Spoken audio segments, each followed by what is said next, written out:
You are listening to episode 223 of Game Deflators Podcast. My name's John, and I'm joined by Brian. Hey, everybody, here at the Game Deflators Podcast. We like to talk about games we've recently picked up, games we're currently playing, and we do the do in this week's Inflation Deflation Challenge.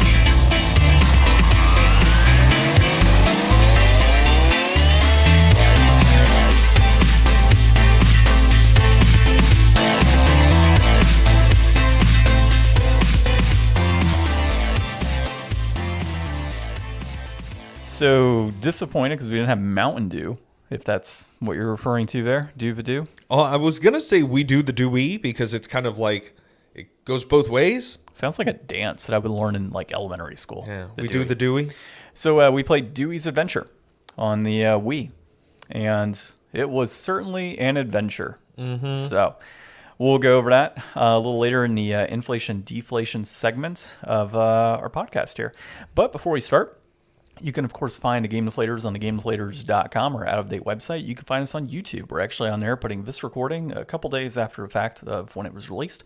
You can find us on Facebook and Instagram at The Game Deflators and on Twitter at Game Deflators. And lastly, you're listening to us on a podcast app right now. Keep listening. Also, leave us a 5-star review. If you don't like the podcast app you're on right now, there's other ones out there, and we're on them too. All right. So we're mixing things up, right? Normally we talk recent pickups, what we're currently playing. We're going to dive right into our discussion topic, any articles this week, see how it flows. Next week, we may be like, nope, doesn't sound good. Let's switch. Let us know what you think. Yeah. Comments. Let us know in the comments.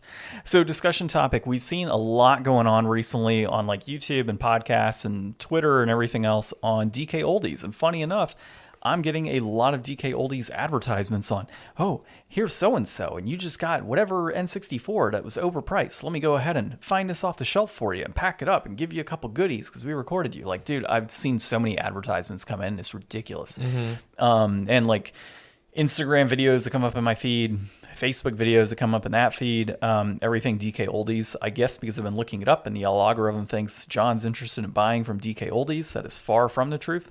And it should be the truth for all of you to not buy from them. Really, the big issue that's kind of been going around recently, and they're getting a lot of, nasty feedback from buyers and podcasters and YouTubers and such, is folks that are buying directly from them consoles. They're cracking open the consoles, and these consoles are supposedly refurbished and cleaned, and everything else are not. Are they specifically just PlayStation 3s? Because that's what I had seen this in reference to this morning when I watched Spawncast. No, I've seen things like people say PS2 and other consoles as well. So I don't think it's, a matter of that being the case. It's just PS3. Like, it'd be kind of odd that it was like exclusively PS3 as the only console that maybe they're he doing was this just to. using that as a marker because he was saying that like they're trying to sell the backwards compat PS3s for like $400 refurb, but it's not. I mean, it very well could, and they just haven't cleaned it. I mean, look, the refurb process on an old PS3 is backwards compatible. As far as I know, is you're supposed to heat up the entire board, and you're supposed to reflow the entire board, and even that is not a proper fix, apparently. I've only gone about it once or twice, and it's been years since I really messed with repairing a PlayStation 3. Personally, I didn't do it, but we, the shop that I used to work at years ago, when it was, prominent with Xbox 360s and PS3s with the yellow light of death, yeah, we would reflow those consoles, but we would tell people it's not a guaranteed work. Mm-hmm. Like it would be like a matter of there were some people we would reflow it, or the person that we had reflowing would reflow the the PS3 or the 360, and then like 2 days later, the person would come and be like, oh, it's doing the same thing, like it's red light again, and we're just like, nope, we're not going to warranty that. Like we told you this couldn't happen again, and it did. And we would honestly have people that would reflow again after the fact, which was so dumb. I personally, when my yellow light, or my PS3 yellow lighted, I had somebody that we both knew went ahead and reflowed it for me so I could take all of my save data, PS1, PS2, and PS3 data. I put it on a thumb drive. It died again like within a week. But I had all that save data on a thumb drive that I could, of course, place on my new PS3 and, put on my PS2 eventually. So I've got like the memory card adapter for PS3. So at any point, I just haven't done it. I could pop it into my PS3, take the data from PS2 games, and start playing those old PS2 games again. Nice. Haven't done that yet, but it's an option. But you had asked me earlier before we were recording, as far as like, would we clean our consoles out on the inside? And the answer is double-sided, right? If I got a console, for example, that I traded in, say it was a PS2 back then, we would give like $20 cash back when I was working there. We would sell it for 60, right? So $20 cash, sell for 60. Now, if I was to take that console and give it to our repair guy and say, hey, it's in working order, but I want you to clean it, he would charge me $25 to clean it, right? Crack it open, time that he spent to clean it, and then no way I'm doing that because the guy was contracted to us.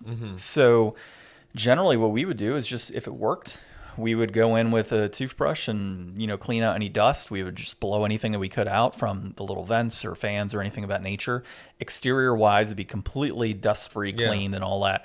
Interior wise, couldn't speak to that, but I'm sure there was a lot of dust in there. And a lot of that just kind of came down to the fact that we had to turn product around really quick. So we weren't going to sit there and mess with every single console that came in. Wipe it down, play test it, make sure it doesn't look horrible. Yeah, pretty much. Out the door. Yeah, and we warrantied it, so it's it had like a 30-day warranty on the game console. So if you played it and it went to shit, we'd give you your money back or give you a replacement console. Obviously, a replacement console first. But that was kind of the process, and I'm sure a lot of used game stores do exactly that. Like GameStop, for example. Do you think they're honestly going to be paying people to sit back and refurb every single console that comes in? No. Doubtful. And the same thing with DK Oldies. Now, I've seen some videos where like, oh yeah, this console's not working, so we're going to go in and do a laser replacement. Yeah, cool. You're going to clean it then because you've already got it cracked open. But if it's working already, you're not going to do that. Well, and so another thing that I've heard is, with this site, it's not like eBay. You're not getting pictures of the product you're buying. You're getting a generic stock photo saying, we have this item in stock. Would you like to buy one? Like from Target or any other retail website where it's like, well, it's important for me to know the condition. Like, I have heard of people buying from like GameFly and getting surprisingly decent results from that. But like usually sight unseen is not how you want to buy disc-based media. Well, and specifically a console, because like it's one thing to buy, like I buy video games on eBay all the time that are sight unseen, right? And I just did it with Baroque recently, where it said very good condition. And that was it. There was nothing else to it. So that's why I was like, hey, does it have the manual and artwork or the art slip? Oh, yeah, it does. It was literally a stock image. I didn't even see. And it was a blurry stock image on top of that the people put up. But I was like, you know what? I have eBay protection, right? I'm going to go on a limb. It doesn't say scratched. It does say very good condition, which is within eBay policy. So maybe it's okay. And bought it sight unseen. It was fantastic. Probably the best shape for a game I've ever actually bought on eBay. That was kind of in that setting, right? Not knowing and seeing the disc. So, I think at times it's okay because I buy stuff all the time where it's like, yeah, good condition, might have some light scratches, or it might be like new and I get it and it's scratched to shit, which I had recently. And those are situations that you contact the company and you return it. And I don't see why DK Oldies would have any issue taking back a scratched game if they sold it as that, right? Or do a replacement. But then again, I don't buy on DK Oldies because their shit is overpriced. Yeah. Like exorbitantly overpriced. Like the same thing that I think a PS2 bundle on there is like $200 something, if I'm correct. Is it as good as our PS2 bundles? If I sold a PS2 bundle right now, it'd probably be far less than that. Well, no, I mean, if you want to go back, listeners, and listen to our PlayStation 2 Starter Kit Showdown episode, we've got an idea of how you could spend at least $200 on a PS2, maybe only 150. Yeah, we should have like a little asterisk next to those starter kit showdowns. It's like pricing not based off DK Oldies, because like there'd be impossible. Like, oh, you want a GameCube collection for like under $300? Well, guess what? DK Oldies is like $300 for like one game and two controllers, and of course console. So, yeah. Anything else on that? No, it's just I had heard about it. Like I said, a little bit late to the game this morning. I guess everybody else has been talking about it for a while, and I don't have ads on YouTube because I've got premium. So like anytime people are talking about ads, I have no idea what you're talking about. Yeah, I think the big thing is that if they're obviously saying it's refurbished and selling it as, dirty on the inside, then that's one thing. It should be marked as new. Yeah. Or used is what he was saying. So he was saying, like, if you're going to market refurbished, people expect something more than what a new console is. They expect that you would have done something. He was going as far as saying, like, replacing, like, the thermal compound and stuff. But it's like, that would be I guess what he would expect because he worked in that field. Like if you were buying refurbished, you would expect more than just what you're getting as a used console. You would expect that it had something done to it, and maybe it's like coming back to you in a more like newer condition. Here's the thing. Refurbished is a very, very loose term. Refurbished could be the lid on my slim PS2 was broken and I need a new lid. That's it, right? Or there were screws that were missing from the bottom. Well, new screws. Like little things like that. You know, it could be on a Wii console. Well, the top lid for the GameCube ports and the memory cards and a front were gone. We put new ones on there. That's refurbished. So, I mean, I think it's a very loose definition in the interpretation in which people have. Now, if they specifically on their website say a refurbished console is the following, and it breaks down everything that could happen, you know, maybe it does That'd be ridiculous. Yeah. Because it could be anything, like you said. Yeah, and maybe it does include cleaning of the interior and all that. Now, if they specifically say, hey, our refurbished consoles are cleaned on the interior, blah, blah, blah, blah, then cool. Then it should be the case when you get it. But if it could say may include one of the following to be considered refurbished, then yeah, if they just put on like a new lid or they put on like the little PS2 logo or they put in some new screws or maybe some of the little paddings on the bottom were missing and they're putting in new ones of that. Maybe they just cleaned it because there were scuffs on it and it was dirty. Like there's anything. I don't think cleaning counts as refurbished. I mean, I'm just saying, like, if it depends on. That's what we're trying to say. Like, I know. There's a level where refurbished should mean something more. It should, yes, I agree. Now, is that stated explicitly on their website? I don't know. Maybe I don't we need buy a from fourth them. classification. What would that be? Like, Like used just- like new. Use like, I mean, well, you have that. I mean, that is like we used to. But you don't really apply that to, like, a console. Like, if you think about that, like, what that would mean, that it's clean inside, it's fully functioning, it has all of its original stuff, like, used like new condition. Yeah. Like, you know, and that could mean that it wasn't refurbed at all. Like, maybe it had nothing broke with it. Well, if you look on Amazon and you were to buy on Amazon, like a used PlayStation 2, for example, they do have that designation on there, used like new, used acceptable, used good condition, etc., broken down. So, I mean, the terminology is there, but it's up to each retailer to determine what that terminology is and what's entailed in their Yeah, I guess there's not really refurbishment. an industry standard. Not really. I mean, that's why I said it's up to everybody's interpretation. And, you know, here's the thing, and I don't know, maybe we'll get canceled on this by YouTubers, but, you know, who's to say that, like, people aren't just buying these consoles or saying they're buying these consoles and then just, like, showing older ones to, like, slam DK Oldies because of the high price nature and what DK Oldies does to That's the not going to industry. make them drive their prices down. That's a pretty, like, flawed attack. No, but what it does do is it drives overall reviews down. It drives down brand recognition. It drives a lot of things down in the market and puts a negative connotation on them. So, you know, I'm not saying that. I mean, people love to hate. Yeah, people love to hate. And I mean, is it possible? I'm not saying they are, but is it possible that there are people out there that are, for the sake of making videos and getting clicks, putting up, you know, consoles that they didn't actually buy from DK Oldies? It's possible.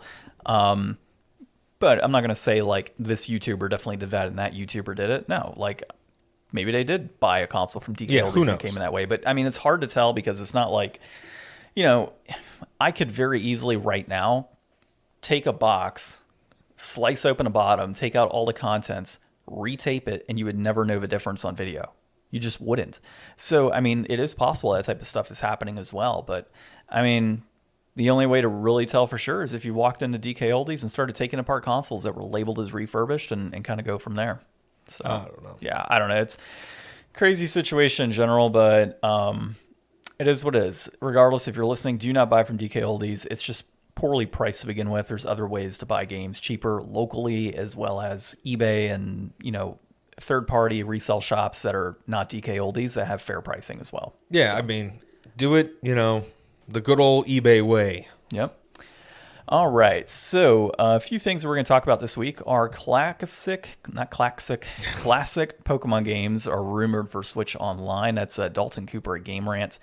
Hasbro CEO on D&D Fiasco. We misfired on the OGL, but have since course corrected. That's Polygon as Charlie Hall that wrote this one. And then the 25 best video game remakes. This is GameSpot, and it's Darren Bonifuse, if I'm reading that right, or Bonfuse. Something like that. First one is Pokemon. So what's interesting here is they bring up the fact that the 3DS eShop and all of that, right, closing down, and that it's going to be more difficult to play Pokemon games on Nintendo hardware. And you've got, red and blue and yellow and silver and all these other games that were exclusively on the Game Boy Color, and then in some instances came back on like the Advance, and then obviously the DS for like Heart Gold and Soul Silver.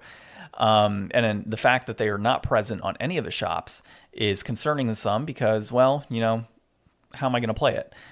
So there are rumors that potentially we could see Pokemon, specifically the original ones, or the classic games, put out on February 27th as part of a celebration for Pokemon, which would be pretty cool, or not. So I guess my question to you is, do you even care if Pokemon is put out on Switch Online? Yeah, I think that'd be sick. Like, the NSO, I've been checking out the Game Boy portion. I haven't tried out the Game Boy Advance portion yet, but I was playing some, Mario Land 2 6 Golden Coins. Is that the one? I think that's the Golden Coins one, yeah. Yeah. So I've been playing some of that because that's like super nostalgic. But yeah, throw Pokemon on there, man. Like, people would love that. And they're also talking about, like, they got rid of the not communication line for Pokemon Stadium in the Japanese description, so maybe it can somehow access, like, if they were to put Stadium able to access the data from the Game Boy emulated game, then maybe you could upload those Pokemon into that one. That would be kind of cool. That'd be cool. I mean, there'd be no reason to do the playing the game in the game mode. But yeah, that would be kind of neat. And if you could trade and battle, wirelessly, that would be really cool. I don't know if there would be any way that they could potentially, like, hack the system and make it so you can trade out of there up to more current gens or something. I mean, I don't know if the first gen Pokemon have all the metadata that they would need to, like, exist in a new Pokemon world, though. I've always questioned, they don't have like abilities and stuff. Can't you do that though? Like, if I had a Mewtwo that I had on like my Pokemon Red, isn't there a way to transfer it all the way up to like the most current generation, other than Switch, obviously? I don't know. There's got to be something like that. But this would be potentially a route into doing that because, there's physically almost no way for a regular person to just do that. You have to like buy all the exclusive stuff and figure it out. Yeah, I'm sure. Like, getting trade link cables and all kinds of different Game Boys and stuff. But I think that the amount of hype it would generate, and I think the amount of goodwill that it would generate too, because, like, as far as I know, there's never been like, hey, here's Pokemon. No sticker price. Like, obviously you have to pay for the service, and it's, at least the Game Boy is a part of like the $20 a year service. Mm-hmm. But that would be like a huge amount of like, okay, cool. You just made so many people super happy. You've given light back to these originals, which, I feel is better than maybe doing like Fire Red and Leaf Green on the GBA. Like, as good as those are, like, you can always do that later, I guess. I would rather see the original 3 come back, like Red, Blue, and Yellow. Yeah. I could totally see Nintendo doing it and throwing it on there with the assumption that they would also be re-releasing games. Now, obviously, they had Let's Go Pikachu, Let's Go Eevee, which is pretty much Red and Blue to an extent, right? And then they've recently done Diamond and Pearl. Yeah, so next is Black and White. Yeah. And those are like the ones that people say are like super legit. Like, the story in it is pretty good, and it's got like consequences. It's the only one with like a direct sequel. It's got true, like a lot going for that gen, and that's the one where I was like, oh cool, I got a Zepstrika, and then I just like never played it again. Yeah, I mean, I've got Black and White and Black and White 2, but I could see Nintendo potentially throwing those on there, but only with the exception of like something else is being announced alongside that to kind of drive up that hype and get people like, oh cool, Pokemon. Well, this could delay this could fill the gap. Like if they can release Pokemon games on here, you know, because maybe they need another year for that one. That'll fill that year. Well, yeah, and I guess the other thing to think about here is if they're releasing a new Switch console, which I know is your favorite subject, and that new Switch console is going to have like black and white, for example, as the new release, right? Or the first re-release. Pokemon on it, probably, yeah. Yeah, I could see that being a situation where like, hey, let's get everybody hyped. Let's release red, blue, and yellow.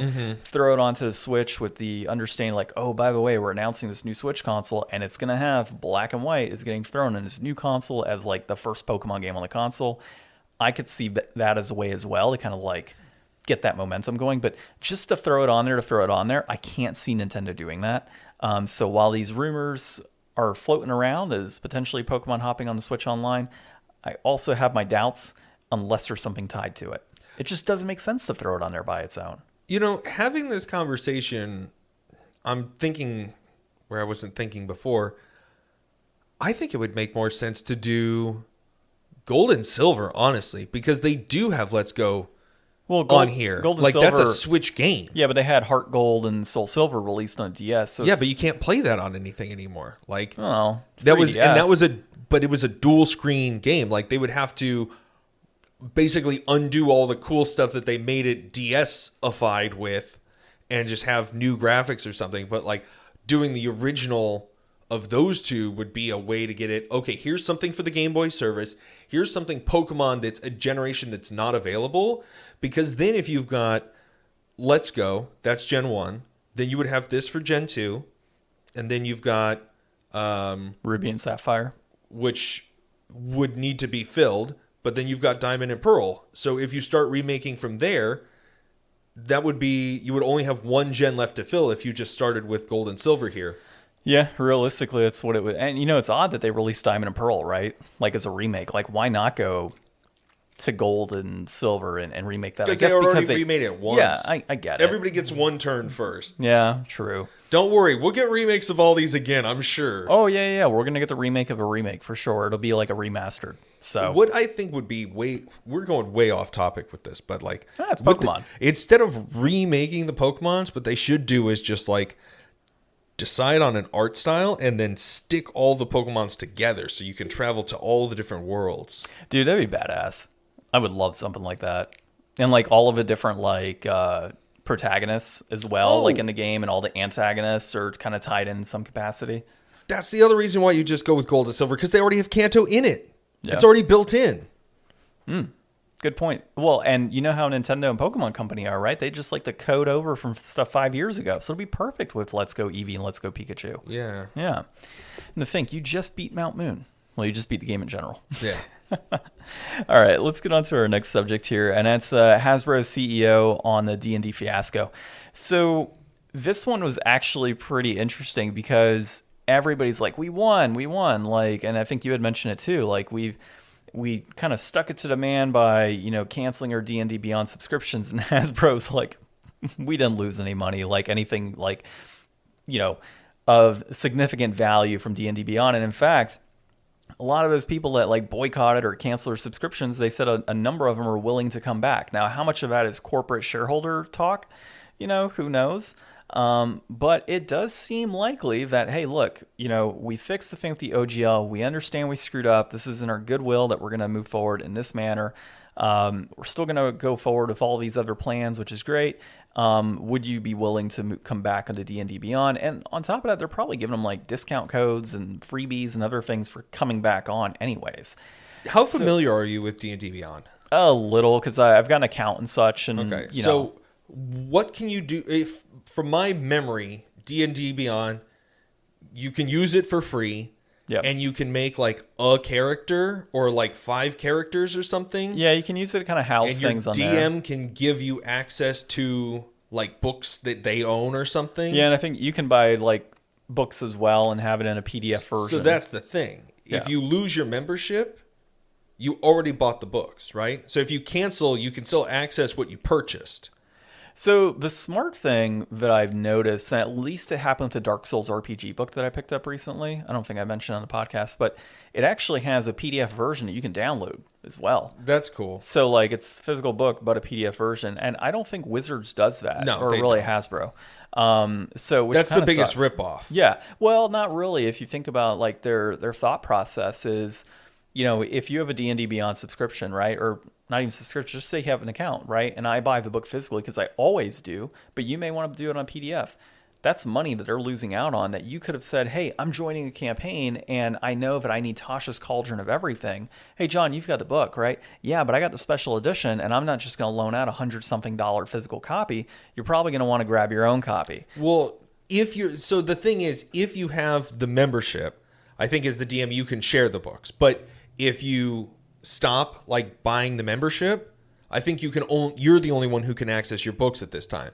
So anybody who had already bought into D&D Beyond and purchased their books, Wizards already has all that money, which is hundreds of dollars because they're still charging like full price for the books or close to it, I'm sure. Mm-hmm. So it's like if you cancel your membership, like you're only hurting your own access and ability to use what you already paid them for. So all the money they already got most of that. Yeah. So like it really wouldn't hurt them that much because all they're losing is the potential future $5 a month or whatever from a few thousand people. It's like that's really not much. It really isn't. And I guess their view on it was like, okay, well, here's a significant like impact, or not significant impact, but here's the impact. People are canceling subscriptions. They're leaving D&D Beyond, so D&D Beyond being a hashtag. They're moving over to things like Pathfinder. Pathfinder's obviously sold out, actually. I think they're still sold out of their books? Their books. Yeah, like people just jump the Pathfinder all of a sudden, not realizing it's a little more complex from my understanding. So I think the way they saw that was like, you know what, let's fix this OGL thing. Let's go ahead and get this like situated and resolved, because if you just continue to move forward with the OGL as they were planning on doing it, now you're just going to alienate more and more and more people. They've probably already lost whoever they've lost, but to your point, they already have their money, so whatever.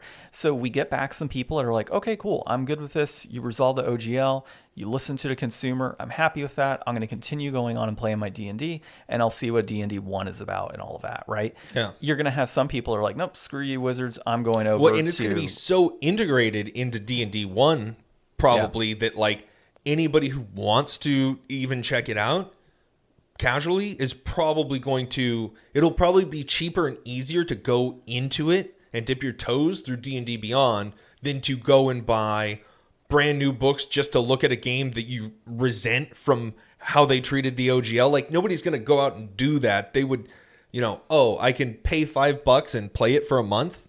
Yeah, why not? Yeah. People might do that, get back into it. So everybody that left, 80% of those people are potential returns once they launch their next wave. And I mean, they responded in a similar way with Magic when they got devalued like the first time, and they did that like, fireside chat or whatever. And they were saying, everybody's complaining that we're overprinting product, but if you look at our numbers, everybody's buying it. Like your consumer actions and what you're saying don't match up, and Hasbro's going to do whatever the money, wherever that is. If you're buying every Magic set or you're buying every D&D book, they're going to keep making more and more because it keeps selling.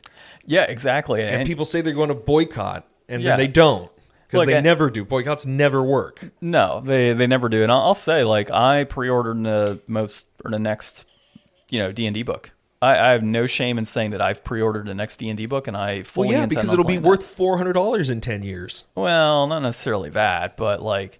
But it will be. Like, that's the truth. Oh, there it is. I'm trying to get my mouse to move on the page, and it's like not wanting to at all for some reason, so you might have to mess with it here. Yeah, my mouse is like... What do you need the mouse for? I'm trying to scroll down to see what our next topic is. Oh, I got it. Okay. So next up, we have the 25... Oh, we're all done with that one? Yeah, I think so. I mean, it's to your point, boycotts are not going to work. Obviously, it didn't impact Hasbro as much as it did. However, I can look at it from the perspective of they fixed what they said that they screwed up on. They admitted defeat in that respect. Magic, to your point, yes, so much product has come out, and it makes absolute complete sense that they're like, you're buying it, so we don't care. And frankly, it's just what it is. Like, I know people that are still playing Magic that are like, man, I just need to stop because they keep releasing cards, they keep doing this, keep doing that. Well, then why are you here on a Friday? Like, just stop playing. Draft. Yeah, I like draft as well. I like doing draft, and I definitely am going to go hard on the Lord of the Rings set. I need to buy the Phyrexia stuff. And I'm not saying that because like I want to stop playing Magic, and I haven't played in a while, but it's a set that I'm interested in. I do want to play, and I don't have any reason to, boycott them over really anything, even a product. I mean, yeah, they're washing it down, but it's like, it's whatever. As long as they don't reprint a ton of crap, I'm good. Yeah, I don't know what happened to, is it working on your end there? Yep. Yeah, I don't know why it won't work for me. All right, so next up, we've got the 25 best video game remakes. We'll kind of casually go through this list a little bit here, and, if something stands out, because a lot of these I haven't touched, but my big takeaway from this list is that these are all, like, tremendous games. They put a lot of work into these remakes. Some of them are, much different. Some of them are, really just much better versions of the originals. But like at the end of the day, what this list of games is access for current players to be able to get a hold of these games and, play it for the new generation in a revitalized way. Keep those stories alive and going, keep the prices kind of down because, some of those older original titles might be more expensive than these are going to be used, in a couple of years. But these are really going to be the definitive way, mostly, to play these games. Moving forward, like 90% of people are never going to go back older than these versions of these games to play because it's just going to be too many barriers. And some of these aren't like brand new either, but like the first one, we've got Final Fantasy VII Reunion. This is probably the one that's the original has the most to still be gained from playing it and will perpetually be available. You'll always be able to get like a $10 copy of Final Fantasy VII digitally, I'm sure. Yeah. Dead Space Remake just came out. That was huge. Like people really dig that, and like people are driving them to like, hey, push for 2 and then push to make 3 the way it should have been instead of the dumpster fire it was. And that's the power of some of these games too. Like if they get a great second new life, the ability for those studios to go back and then push for more does exist. Well, the next one on here is definitely a favorite for me, being Demon's Souls. And, I played that on the PS3, though, so you could still technically go play that. Well, and that's worse. Like, I mean, arguably, it's like the hardest one of the, like, original, like, couple of Souls games, Demon's Souls, right? Because it's a little older and a little jankier, and this probably cleans some of that up. Yeah, still a fantastic game, though, nonetheless. Destroy All Humans, I have no history with. I do. People like this, though. I do, and even back on the PS2, it had great graphics and Xbox as well. We should play this one sometime. I think you'd like it. Not necessarily the remake, but the original. And I had a blast playing Destroy. It's a ton of fun, dude. So the fact that they remade that, I was ecstatic when that happened. Okay, I totally screwed up. What? When I was talking about Crisis Core earlier, I was thinking Final Fantasy VII in my head, but Crisis Core was actually the first one on the list. Nobody's going back and playing old Crisis Core on PSP after this one's released, but Final Fantasy VII Remake, people are going back to play original Final Fantasy VII. Well, and coincidentally, next on the list is Final Fantasy VII Remake. So this is different, though, because while they are remaking it, it's like totally different way. I mean, we knew this was going to happen. This is a whole different experience. Yeah, we knew they were going to Harry Potter this thing and like release multiple discs at multiple years, and it was going to take forever. Dude, when I moved to Arizona, the first game was announced, and it's still not the second game. So I mean, it kind of tells you where it's at. We haven't even seen a trailer or heard a breath about it, and it's already 3 years old. Yeah, it was 2020, right? Or was it 2019? 2019, because I was living in that other house. Okay. Yep. Next up, Fire Emblem Echoes, Shadows of Valencia. I have not really played that many Fire Emblems, but like, if it makes like so you don't have to buy a SNES or whatever it originally came out on to play it, boom. I think that was a 3DS. No, it wasn't. No, you're right. Go on. It's got to be something. I don't know older, enough about Fire Emblem, to be honest. Ghosts and Goblins Resurrection. Both of those games are super fucking hard, and nobody should play either of them. Well, it's totally unnecessary. Like, why remake that? I mean, you have... Yeah, I just don't see... It was probably like... Some games like that, like... Would there be a need to remake something that's like such a classic, like arcade game? I mean, maybe not, but like to give it new life for a new generation and to make it easier to play. Yeah. Or give it more options. Like maybe this has an easy mode in it. I don't know. We played one of these games at some point. Probably. Black Mesa. Now that one is like definitely the way to play Half-Life if you've not played Half-Life. The next one here, Last of Us Part 1. We all know how I feel about Last of Us Part 1's remake. And what's sad is I'll probably play the remake at some point because my wife wants to play Last of Us because of the show. And we've talked about that. I think we talked about it with, was it with Barry? Maybe. Probably Barry. No, we talked about it with Mark. Okay. When he was on. So yeah, go check out that episode. That's a lot of fun. So yeah, I mean that's one in particular that it just drives me crazy because we had the remaster on PS4 and then we got the remake on PS5, and not all of these are. I mean, one thing that they maybe could have done, maybe they could have put the Metroid Prime that just came out on here instead of that. Yeah, that's true. Next up, Legend of Zelda: Link's Awakening. This one, I have this one. Is adorable. Yeah, it's great. It's super cute. But like the original is such like a good classic. It's also available on NSO. Yeah. So like they can both live side by side. You could play either one of those and be happy, but I think it makes the world richer that you have access to both. Now, next one I see a picture of a trash can, so I'm wondering what this one is. The Legend of Zelda: Ocarina of Time 3D. We all know how I feel about this game personally. If you go back to prior episodes for my New Games resolution in 2022, I shit all over this game because Link is a potato. But that all being said, it is a good remake in general on the 3DS, and I did play a little bit of it. And as long as it's an upgrade over the N64 version, I think it's worth grabbing over the N64 version. And then Live Alive. I need to get Live that. Alive. I need to get this. Yeah, so it's on my list. This is one of those ones that got like the HD pixel graphic remake, and it's a game nobody really thought about coming back. But this is one of those games that gives people excitement because if they can bring this back, they can bring anything back. Oh yeah, for sure. Like there's so many RPGs out there that really deserve a Western release and never got it. And Mother 3.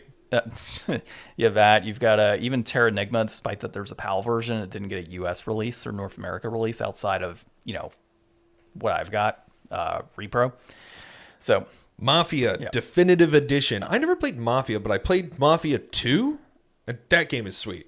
Yeah, I haven't played Mafia. Metal Gear Solid: The Twin Snakes. I think this is a remake of the first one, actually. And I played the first one. I like the first one. And this game is super expensive on the GameCube, so no interest for me to buy it for that reason alone. Isn't this also available in the like Xbox 360, PS3? They did like a collection pack? No, and that's so disappointing. Like I think that one had Metal Gear Solid 2 and 3, if I recall. Okay. Kind of like, I don't know. Maybe. I'd have to look, actually. I don't recall that one.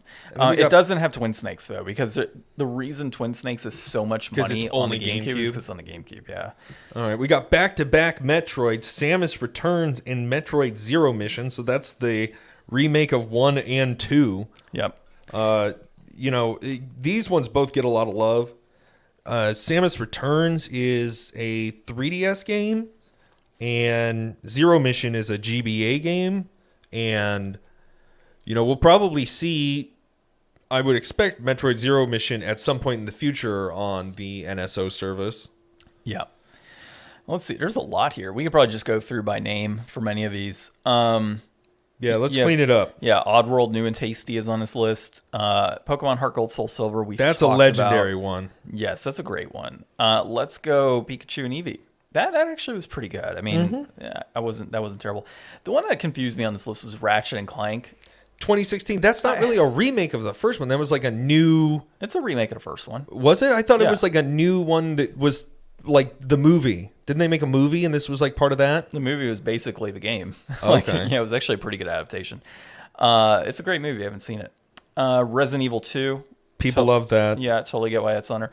Shadow of the Colossus. As janky as that final battle was, it is a beautiful This one's going to get another remake at some point in VR, and it's going to blow everybody away. Dude, beautiful game. Totally. I need Eco, though, on there. Tony Hawk Pro Skater 1 and 2. You and I have played this. We did an inflation-deflation segment on it. It did so good that they decided they were not going to let them make any more. Yeah, pretty much. XCOM Enemy Unknown. Have you played that? I've not played any of the XCOM games, but I know people love Yakuza, so they got Yakuza Kiwami 1 and 2. Yep. And I've actually got those because they were cheap. Dude, for Wilder, you could get the Yakuza games for like $10 a pop on the remasters. So They're like all on Game Pass. yeah, I'm sure. The new one just came back, Ishin. Yeah.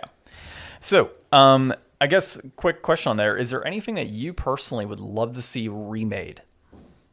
Man, something remade. You know, I think it would be pretty sweet to get like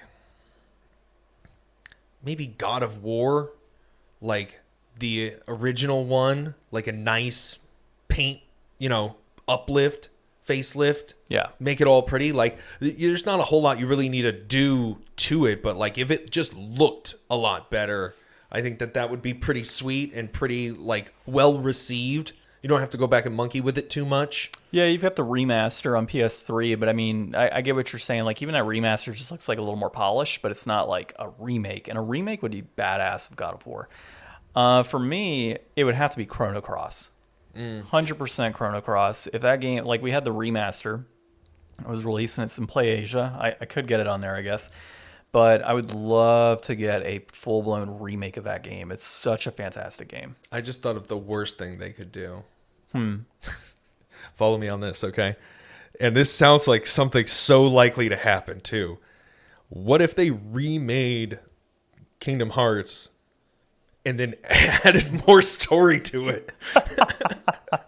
They were like, okay, we didn't know where Kingdom Hearts was going to go. Let's go back and pretend like we knew where it was going to go and remake the first one again. If this happens, I don't know if it's just because Square is just that evil of a corporation, or nobody would know what's happening. If they actually listen to us. Or maybe they could do it so that people would be able to follow the rest of the games in a way that makes more sense. We've remade it and we've condensed the story into an easy to follow timeline. You've got Kingdom Hearts 1, 1.2, 1.4, and then you've got Dream Drop Distance 3.6.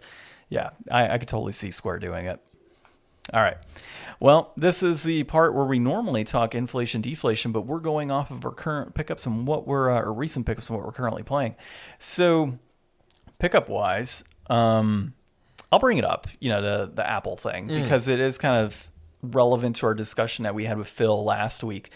I like to pick things up and obviously collect video games, but occasionally you come across a lot of games that you already own, and you're not just going to turn down a bundle of games because, I own 5 of those 10. And especially if you're going to get a good price, right? So we all sell those games or occasionally trade them. I've done some trades as well, but I ended up finding an Apple HomePod and Apple HomePod Mini. Normally, when I would see Apple products, I would not care. I wouldn't touch them. But these apparently are like $150 for like the big one, and then the minis are like $75 a piece. And I was like, oh, okay, cool. I buy those for like less than $60, flip them, and then buy video games that I've been wanting for such a long time, right? Yeah. So like that's always a lot of good quality pickups. And that's, kind of when the way you kind of consider it is like, if you have an opportunity to flip something, even if it's not a game, just do it. Because like, by not doing it, what are you doing? You're leaving it for somebody like me or somebody like, maybe another reseller to go in and find that exact same item, do exactly what you could have done, and you're not making that money and putting it towards games you want because you decide to not invest in something else. Yeah, like we were saying last week, if you can't thrift games, thrift what you can, and then turn that into games. There's a profit on everything. Like everything has a dollar amount, right? Except kids' clothing at a garage sale. That's just 50 cents a piece, is what I've learned. But yeah, I mean, everything's got a good value to it, and it just, not everything, but you get what I mean. Like, Yeah. if there's something that can sell, it's going to sell. And I forget, who's it, Gary V, I think is the guy's name, that like, he's some influencer that I occasionally comes up on my feed, but like, the way he kind of positioned it was like mugs, for example, right? Like coffee mugs.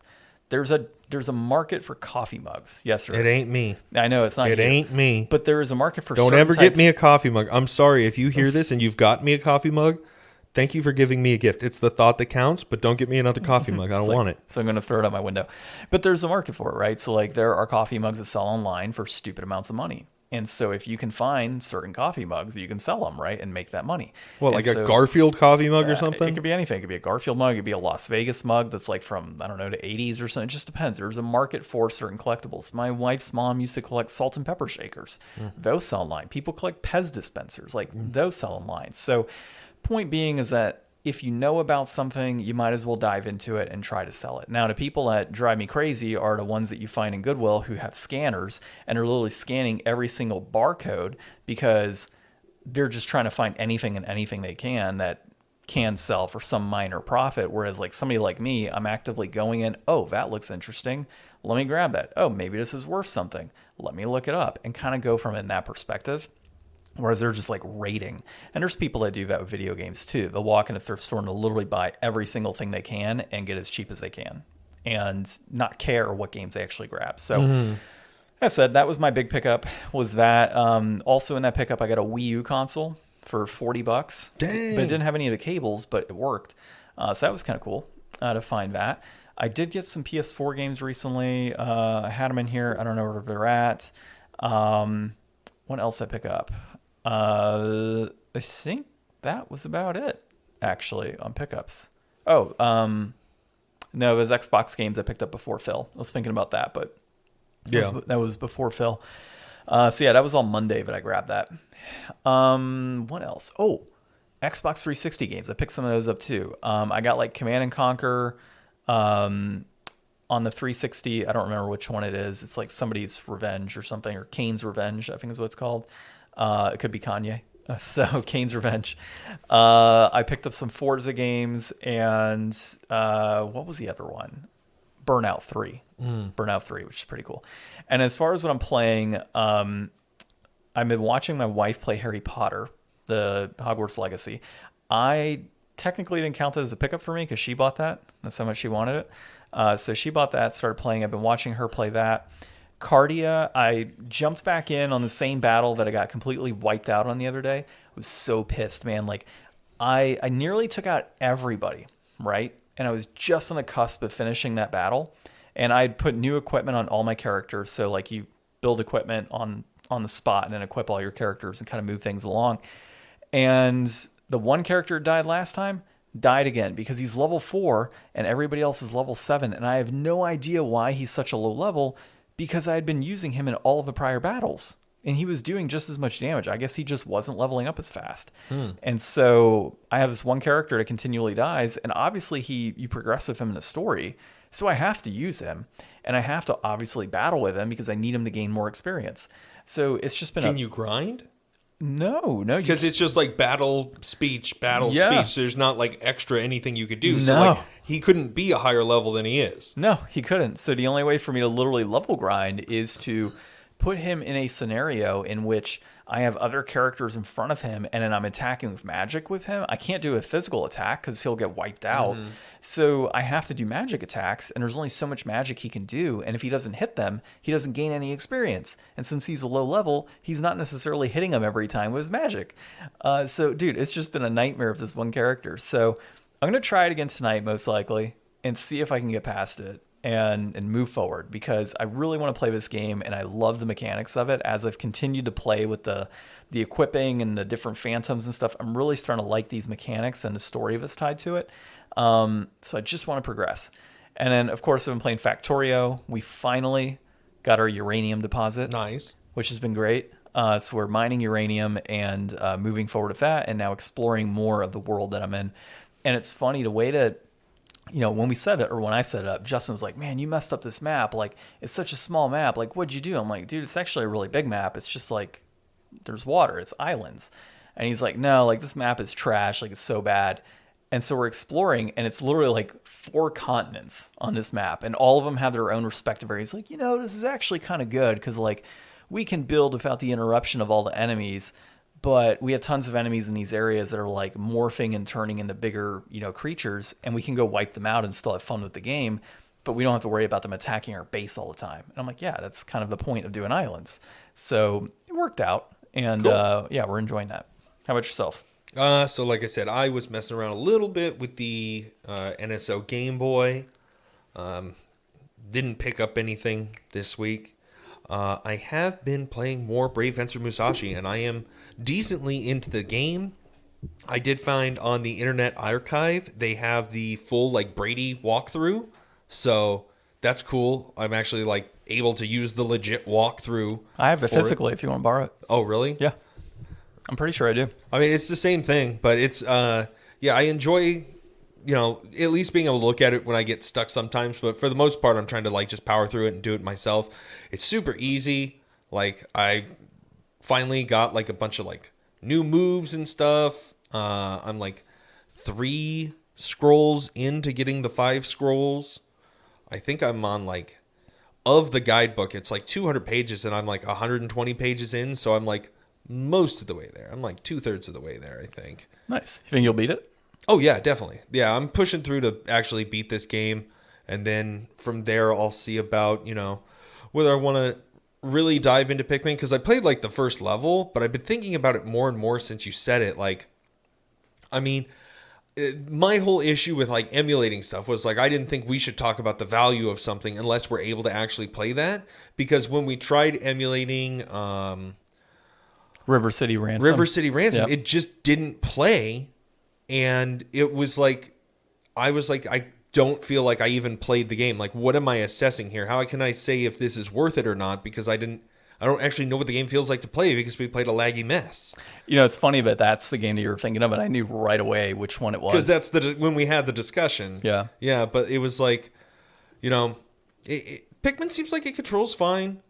But, I mean, emulators are never perfect. Like, Paper Mario on N64 feels like it's fine on my phone. But there's a lot of graphical errors and stuff that come up. And it's like, it's hard to judge something when you're not actually playing that real thing.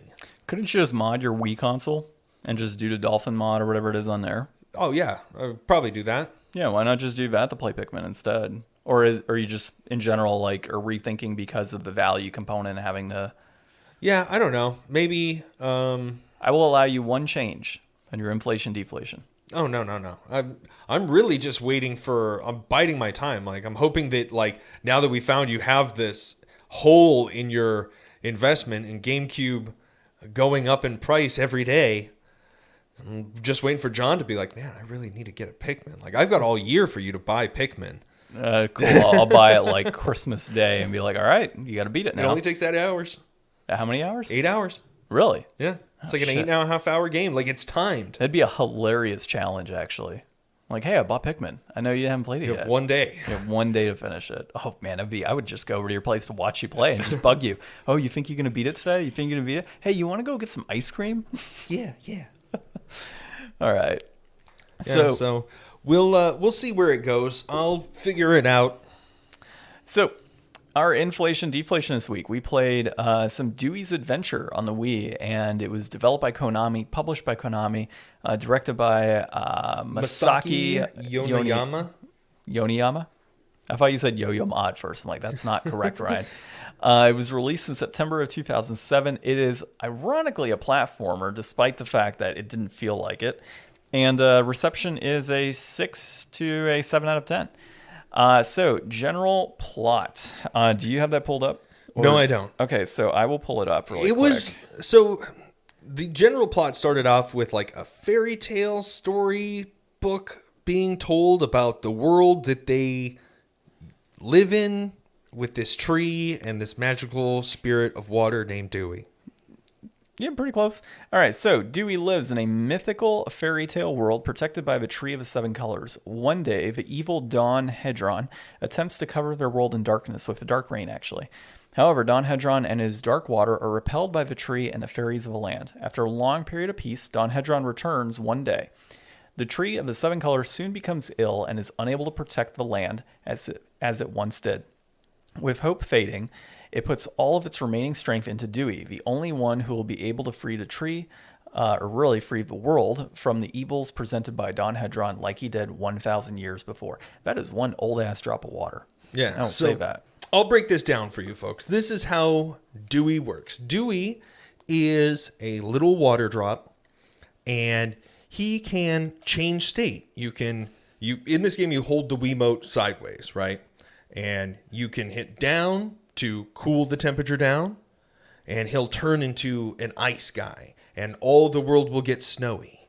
Or you could turn up the heat, he'll turn into like a little cloud that can shoot down electricity. But the whole game is controlled with tilt controls like it's Monkey Ball. So you have to traverse this, it's kind of like, I don't know, it is green hills and like little ponds. Everything's kind of like sort of miniature-ish looking, but it's kind of just like interesting, topography. It's not like a whole world. It's more like it's levels. A maze board that you're trying to like get through or get up, but it's got a lot of verticality. There's lots of jumping. There are enemies that you basically just kind of jump at to kill. It's not a precise game. You're mostly kind of swinging wildly around, trying to avoid flying off the edge. A lot of it has bumpers, but there's definitely ways you can jump off the edge or fly off the edge. I did it a bunch. You are using your abilities to, as the water drop, Dewey, you can't go in the water. So you need to turn everything to ice so that you can skate across the surface. And then the lightning cloud was pretty useless. Like, you can rain down lightning to make your attack stronger, but like you can't move as the cloud because you're not on the surface being able to roll around. Yeah, you could stun an enemy, and when you stun the enemy, it deals more damage. However, that requires the enemy to not get up right away, which it tends to get up pretty quickly. And the tilt controls don't help because, well, once you land, you tilt out of the way, and you have like very little time to kind of get into that attack mode really quick. So it was bizarre. Yeah. After playing it for like a level and a half, I really I played about a level and a half, pretty much, and the boss. Yeah, I started to get kind of the feel for it. And this is one of those Wii titles that is, I think, a perfect Wii game. Like, it's not just garbage shovelware. Like, there's actually something there. Like, this was an idea that was executed and it works. It's got, its own ideas. It's not just some Wii garbage. It's definitely not like, a first party banger, but, I can't help but actually think that this is like a decent enough title to have in a Wii collection because it doesn't break the bank. It's got original stuff to it. If you're a fan of Monkey Ball, which I really don't have much experience with, this could really be more up your alley. If you're more used to tilt controls, maybe if we were using a Wii Motion Sensor Plus. Oh, we were. We were? Yeah. Okay. Yeah, we were. We had Wii Motion Plus on the controller. So I don't know if that makes it way better. Like, I don't know if this is way worse on a regular Wiimote, but... Well, I mean, if you're playing Wii, you're definitely playing with a Motion Plus control. And honestly, if you're playing Wii, you should really just get a Wii U at that point. Unless you're doing it for the GameCube purposes. But, I'm right there with you. The big thing for me is this game, I think the difference between a 6 and a 7 to a 9 out of 10 on a game like this, or maybe like an 8 or 9, is the fact that the controls are so wonky when it comes to, and there's not many controls. You hit 1 and 2 to do like a jump and an attack, and you press down and up to do certain things, and everything else is tilt based.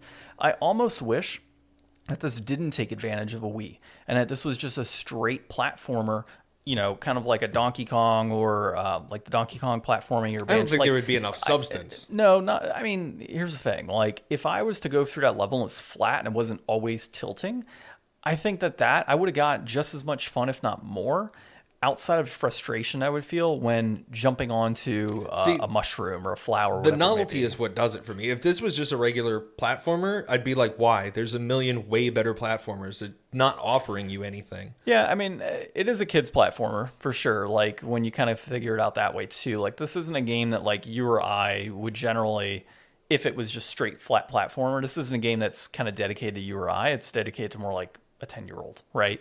But it's still a decent game. And I get it. Like the novelty does make sense, right? It does kind of solidify this as a Wii game. It does make it challenging for somebody like you or I, because I was like, God, this is frustrating. Trying to nail that jump to get up to get that one that I kept going over, like it has a challenge. Yeah, it was challenging for that. Now, in the areas where it's not challenging, we obviously experience out the battling of different creatures. You hit them with an ice spin and they're done, right? Yeah. Like it's the challenge for this is more so keeping your balance on the level. And then even the boss battle wasn't that challenging. Like we just kind of it was just time consuming. We were like, okay, we got to record. Yeah, this is going on. Yeah. We'll kill him eventually. We just don't want to spend the extra 5 minutes it's going to take to relentlessly roll around him and hit him at the right spot. But, outside of that, controls are very simple. It's obviously not my style as far as like the tilt controls. I'm not a huge fan, but, art style was there. Music was there. I thought gameplay was generally pretty good. Graphics were not bad at all. So, I mean, for a Wii game. So in general, I wasn't disappointed with this. I don't think 7 necessarily means bad. No, not at all. I mean, a 6 or 7, like it's okay is what it means. So, and I think that's what it is. It's okay. And so, complete in box, you're looking at $9.34 for this game. It peaked at $10.99, and so what we're kind of doing here is also looking at this from like a year ago or 2 years ago versus like 5-8 years ago, because it was like $40 back then. That's just not reasonable to what it is today. So peaked at $10.99 in August of 2021, basically with those parameters, and it's trending down actually. Loose copy will run you $5.36, and that peaked at $10 in September of 2008, and that was, well, I don't know why you put 2008. But you put 1 year out, 2008 in your notes. So I'm assuming it peaked at $10 loose. No, so that's what I was trying to say. So instead of going all the way back to when the used game was $45, 1 year out from its release, it was at $10. Oh, okay. So we're setting that for the peak so that you can realize that, this has gone down $5, not $40. Okay, because you had complete in box August 21. That's why I got confused. Well, that's the price as of August 21. The peak price was at $10.99 last August, or 2 August ago. I'm still confused, but it's currently $9.34. This is what you can buy it at. So I would think at $10, I think it's just right. Yeah, I think this is one that, if you spent $10 on this, you could definitely have $10 worth of fun. And I don't know that it's ever really going to go like up or down much. Like you could find this probably less than $10, but I wouldn't be mad at it for $10. I really wouldn't. No, I wouldn't either. I mean, you saw my price. It was like $350 is what I paid for it. So, I've made 60% back roughly, right? No, 100 something percent back. Yeah, I think $10 just right. Sounds good to me. We'll mark that down. And definitely check it out. If you got a Wii console or a Wii U and you're looking for something unique to play, cheap, doesn't break the budget type of game, and it's not just shovelware. Like, divorce it from your shovelware. Divorce it from your shovelware. All right. Well, next week we're looking to play Uniracers on the Super Nintendo. That's the current plan, so we'll see how that goes. But this has been episode 223 of the Game Deflators Podcast. My name's John. I'm Ryan. And thanks for listening.